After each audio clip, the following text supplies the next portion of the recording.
2부 시작하겠습니다.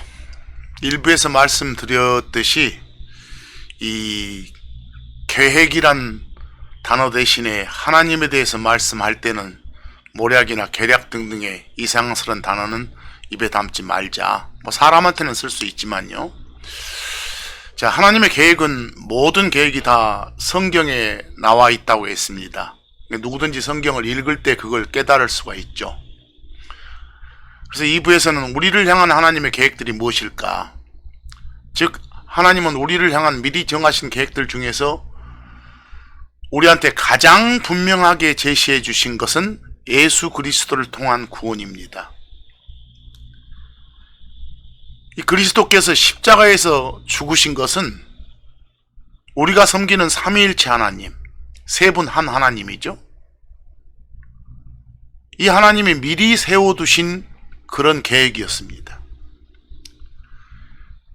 그러니까 예수 그리스도가 하나님의 구원 계획의 핵심이죠.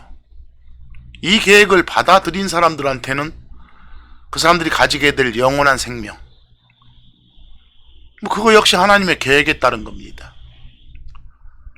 그런데도 불구하고 사람들은 예수 그리스도를 알지 못한 채 십자가에 못 박아 죽였죠. 그 일련의 과정이 다 모든 걸 미리 알고 계시는, 미리 안다가 예지죠. 그런 하나님이 창세 전이 언젠가요? 세상의 창건 이전에, 이때 세상은 우리 인간이 사는 이 세상입니다. 첫사람 아담 만들기 전에, 즉 아담을 왕으로 하는 이 인간 세상 만들기 전에 세 분 한 하나님이 미리 세워두신 계획이었다고 성경은 말합니다. 우리를 향한 하나님의 계획들을 구체적으로 알아보면 베드로전서 1장 20절에 세상의 창건 이전에, 인간 세상 만들기 전에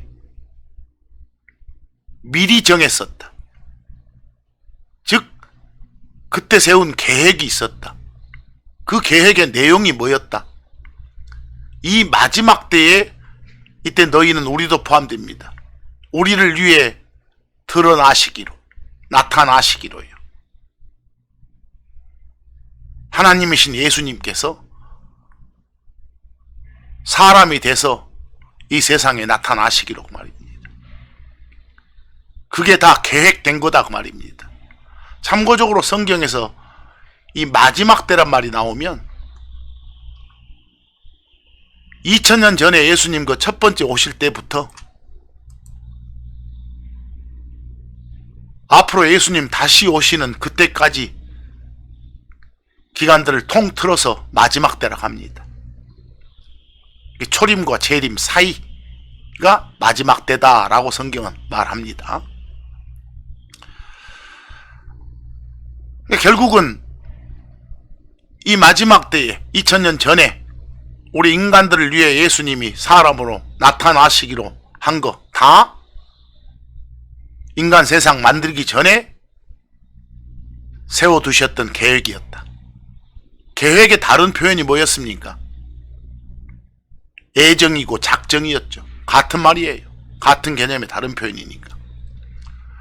요한복음 7장 42절 보니까 이 그리스도께서 다윗의 씨에서 나오시며 다윗의 후손으로 오신다 그 말입니다. 인간 세상에. 또 그것도 어디에서, 어디로? 다윗이 있던 베들레헴. 성경을 통해서 보면 다윗의 고향이 베들레헴이죠. 그 베들레헴이란 그런 타운에서 태어나신다 이 말입니다. 이러기로 창세 전에, 세상 창건 이전에 다 계획 세우셨다 그 말입니다. 그리고 디모데전서 2장 6절을 보면 여기 정하신 때라고 되어 있죠. 이미 계획해 놓은 시기가 있었단 말입니다.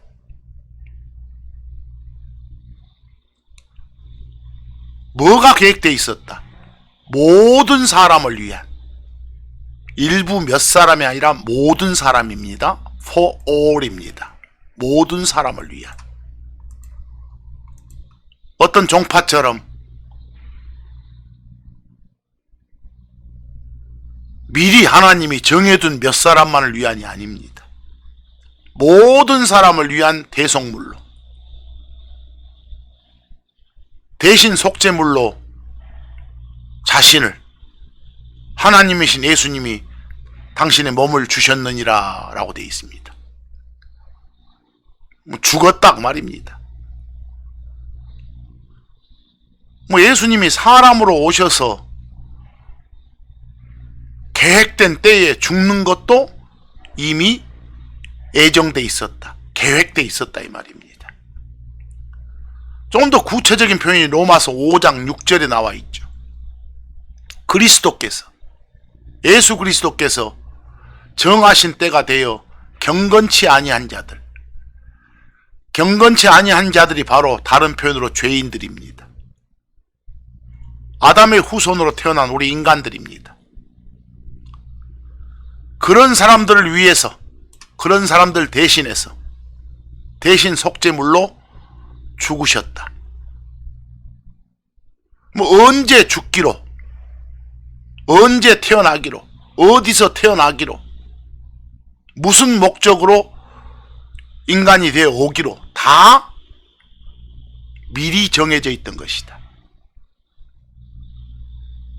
미리 다 헤아려서 선을 그어놨던 거다. 그게 바로 계획이고 애정이고 작정입니다. 그게 영어로 표현하면 카운슬입니다. 사도행전 2장 23절 말씀을 보니까, 사도행전 2장 23절 말씀 보니까 하나님의 정하신 계획, 여기 카운슬 나오죠? 계획이 뭐였다? 참 하나님이신, 선이라 불리신, 아들이라 불리신 그런 하나님 예수님께서 사람으로 오셔서 미리 정해둔 때가 되면 십자가에 못 박혀 죽으시기로 다 계획 세워져 있었단 말입니다. 이 모든 것이 여러분과 저를 향한 하나님의 계획이었습니다. 주 하나님께서는 이 데살로니가전서 5장 9절 말씀을 보시면요, 주 하나님은 주 예수 그리스도를 리시브한 사람, 리시브 받아들이다 그 말이죠. 빌리브한 사람, 달리 표현하면 믿는 사람, 그런 사람이 아들이 되도록, 또는 그런 사람이 영원한 생명, 영존한 생명을 갖도록 미리 정해 놓으셨다. 주 예수 그리스도로 말미암아, 주 예수 그리스도를 통해서, 주 예수 그리스도에 의해서, 다시 말해 예수를 주요 그리스도로 리시브함으로써, 받아들임으로써, 빌리브함으로써, 믿음으로써 구원을 얻도록, 구원을 확보하도록, 구원을 obtain 하도록, 다시 말해서 영원한 생명을 갖도록 미리 정해 놓으셨다. 계획 세우셨다 그 말입니다. 데살로니가전서 5장 9절 말씀을 보세요. 하나님께서는 어쩐다고요? 진노에 이르도록 정하지 아니하시고, 정했단 말이 계획입니다. 주 예수 그리스도로 말미암아 구원을 얻도록 정하셨느니라. 즉 하나님의 계획이 뭐였다? 여기 제가 번호를 매겨놨습니다. 주 예수 그리스도를 통해서가 먼저죠. 주 예수 그리스도를 통하면 구원이 선물로 오는 겁니다. 그러도록 미리 정해 놓으셨다. 그게 예정입니다. 그게 하나님의 계획입니다. 그러면 당연히 진노의 심판은 겪지 않는 거죠. 지옥벌 받지 않고. 사도행전 13장 48절. 우리를 향한 하나님의 계획이 뭘까? 여기 말씀 보니까 이방인들이 이 말을 듣고 즐거워하며 주의 말씀에 영광을 돌리고 영원한 생명에 이르도록 정해진 자들은 다 믿더라 라고 되어 있습니다. 여러분, 영원한 생명에 이르도록 정해진 자들이 누굽니까? 하나님이 세우신 계획이 뭐였어요? 주 예수 그리스도를 받아들인 사람은 영원한 생명을 가진다. 이게 하나님의 계획입니다. 영원한 생명에 이르도록 정해진 자들, 그 말은 그 계획을 수용하는 자들 이 말입니다.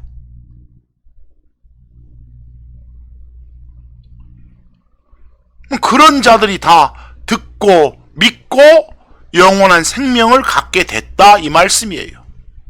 여기 있는 말씀은 누구는 구원하기로, 누구는 구원 안 하기로 미리 정해놨다, 예정해놨다.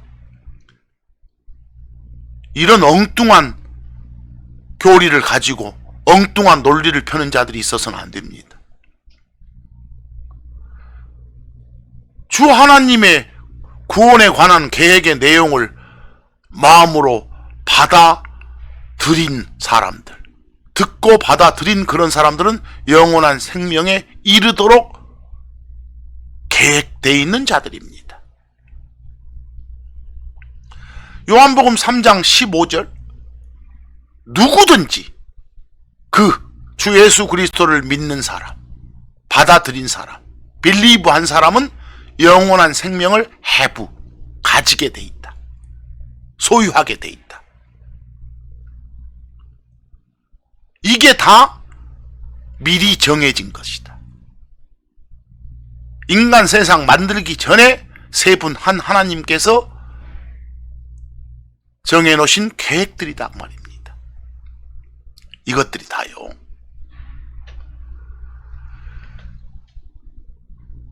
사도 바울이 이 은혜 복음을 전하니까 이방인들이 그걸 듣고 믿었다. 그들이 다 즐거워하면서 주의 말씀에 영광을 돌렸다는 거예요. 그래서 구원을 받았다는 거예요. 영원한 생명을 확보했다는 거예요. 왜요? 믿으면 구원 주기로, 믿으면 영원한 생명을 선물로 주기로 이미 정해 놓았으니까. 인간 만들기 전에 세워진 계획이 그거였으니까. 성경을 듣고 믿어서, 다시 말해서 자기 자신의 의지적인 결심을 통해 은혜 복음을 받아들인 사람들을 일컬어 영원한 생명에 이르도록 정해진 자들, 이렇게 말한다는 겁니다.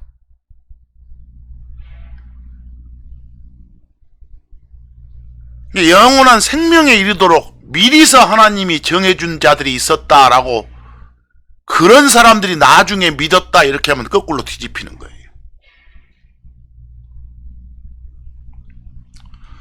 여러분, 아담 안에 머물러 있지 않고 하나님이 정한 방법에 따라서 예수 그리스도 안에 들어오면, 예수 그리스도란 옷을 입은 그 사람한테는 아들이 되는 그런 고난도 주신다고 돼 있어요. 한 구절 더 보고 그 말씀을 보겠습니다. 여기 요한복음 3장 15절 말씀을 보면, 누구든지 예수 그리스도 믿는 자는 영원한 생명을 가지게 돼 있습니다. 믿는 게 먼저입니다. believe가 먼저고 have, eternal life를 have 하는 건 그 다음입니다. 이 말씀 보면 사도행전 13장 48절 말씀에 오해가 없으시겠죠? 이 에베소서 2장 10절 보니까 우리가 다 예수 그리스도 안에서 선한 행위를 하도록 창조된 자들입니다. 우리를 구원시켜준 이유가 뭐라고요? 선하게 살라고 합니다. 구원 받은 자들은 다 선한 삶을 살아야 된다라는 것이 하나님이 미리 정해 놓으신 것. 하나님의 계획 속에 들어있는 것이 크리스천의 선한 삶입니다. 그게 다 계획된 거예요. 자, 에베소서 1장 5절 보면 방금 전에 말씀드렸죠. 아담 안에 머물러 있지 않고요, 예수 그리스도 안에 들어온 사람들은 아들 삼아 주시기로. 이것도 다 미리 정해 놓으신 겁니다. 우리 아들로서 가질 수 있는 권리가 뭐예요? 부모 거 물려받는 거 상속권이죠. 그거 다 미리 정해 놓으신 거예요. 방금 전 에베소서 1장 10절에서 선한 행위 하는 것도 다 정해 놓으신 거예요. 심지어 나중 가서는 예수 그리스도와 같은 형상이 되게 한다. 다 계획 미리 정해 놓으신 거예요. 에베소서 1장 5절 보시면 우리를 애정하사, 애정이란 말이 계획이란 말입니다.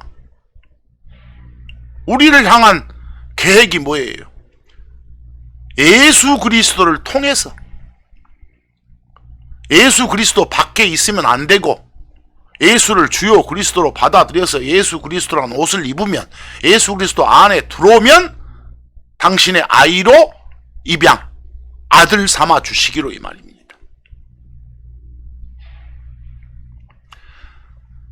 자, 아들 삼아 준 사람한테 그 다음 계획된 게 뭡니까? 에베소서 1장 11절 보니까 계획대로입니다. 예정대로입니다. 여기 예정되었다 그 말은 계획돼 있었다 그 말입니다. 그 내용이 뭐예요? 예수 그리스도 안에서 상속을 받도록 말입니다. 이 순서 정확히 하셔야 됩니다. 제가 여기다 1번, 2번 이렇게 번호를 매겨놓은 이유가 예수 그리스도 안에 들어와야 아들 될 수 있고 아들이 되어야 상속받을 수 있다 이 말입니다. 성결 조건이 예수 그리스도 안에 들어오는 겁니다. 들어오는 조건이 예수를 주요 그리스도로 받아들이는 거예요. 그리고 그런 과정이 되면 어쩐다고요? 결국 가서 로마서 8장 29절 말씀처럼 예정돼 있다고 하잖아요. 미리 정해져 있다고요. 이게 계획돼 있다 이 말입니다. 계획의 다른 표현이 예정이니까. 즉 아들의 형상, 아들이라 불리는 하나님, 선 하나님과 같은 그런 모습, 하나님과 같은 그런 이미지가 되게 하는 것. 하나님이신 예수님이 언젠가 곧 오셔서 우리 몸 변화시켜서 데려가시잖아요. 그 순간부터 우리는 예수 그리스도와 같은 형상이 되잖아요. 그렇게 한다는 것 자체도 다 우리를 향한 하나님의 계획 속에 들어있는 것들이다. 인간 세상 만들기 전에 이미 계획된 것들이다. 모든 것이 다 하나님의 계획 안에서 이루어진다고 말씀드렸으니까. 바로 이런 것들이 여러분과 저를 위한 하나님의 계획들입니다. 계획의 다른 표현이 애정이고 작정이고요. 혹자들처럼 누구는 구원받도록, 누구는 구원 안 받도록, 지옥 가도록 계획되어 있다, 이런 뚱딴지 같은 말씀은 하지 말기 바랍니다. 자, 여기까지 2부 말씀을 마치고 다음 3부에 가서는 이 계획, 1부에서 말씀드렸다시피 혹시나 다른 창조물들을 언급할 때는 그들의 계획 내용이 뭔가 누군가를 속일 목적이었다면 계획 대신 모략, 계략, 계책 등등의 표현을 쓸 수 있지만 선하신 하나님한테 쓸 때는 제발 부디 우리 한국사에서 늘 써왔다 해서 쓰는 버릇 없애라. 모략, 계략 따위의 그런 표현은 하나님한테는 쓰지 마라. 큰 잘못에서 신성모독이 아니라 그런 작은 잘못이라 여기는 그런 하찮은 행동에서부터 신성모독이 시작된다는 걸 잘 알자는 취지에서 일부 말씀을 강조하는 취지에서 3부에 가면 구체적인 성경 구절들을 살펴보면서 다시 한번 강의를 하고 하나님의 계획에 관한 이 강의를 마칠까 합니다. 여기까지 2부 끝내고 3부에서 뵙겠습니다.